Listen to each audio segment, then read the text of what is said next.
This gentleman has a question. We'll let him ask the questions and we'll come back and answer them.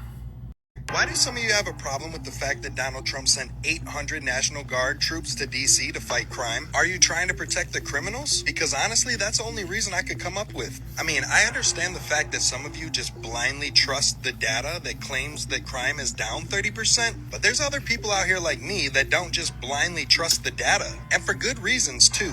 For example, did you know that about 50% of violent crimes go unreported? And that one statistic alone means the data is flawed. Then we also have the possibility that some of the violent crimes are getting classified as less violent crimes, creating a new flaw in your data. And because of this, we don't really know if crime is actually down or not. But either way, what is the problem with sending in 800 troops to make sure that the law is enforced? If crime is truly down, then the National Guard's going to show up and not have much to do. But if the data's flawed, then the National Guard's going to show up and make a huge improvement to the area.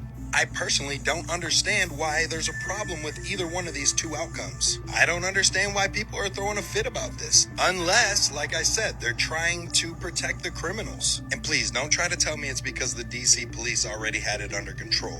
The DC chief of police didn't even know what a chain of command was. And please, keep your nonsense out of my comment box if you plan to call Trump a dictator. Because at the end of the day, he's trying to make America a safer place for all of us. And you're fighting him every step of the way. When protests in California turned to riots and he sent the National Guard, you guys protested it. When he set up operations to arrest and deport violent illegal immigrants, you guys protested it. And now a Doge employee gets beat up after trying to save a lady from being mugged, and Donald Trump decides to address that head on by sending troops to DC, and you guys are also protesting this. How did the Democrats and the media actually gaslight you into believing that the one person who's out here protecting you is somehow the threat?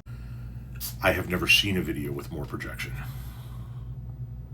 You're talking about gaslighting people into believing shit. You're gaslighting yourself into believing things. You're talking about how we're trying to protect the criminals by being against the militarization of the police force in a major U.S. city, while you protect a criminal who militarized the police force in a major U.S. city as a means of distracting us from the fact that he likes to traffic in young girls. You say it's about fighting crime. Then why not send the military into any one of the cities in this country that have high violent crime? Why start with D.C.? Oh, because a Doge employee got beat up. Right, so that's our Reichstag fire. Big Balls, and that's literally what he goes by. That's how everybody knows him.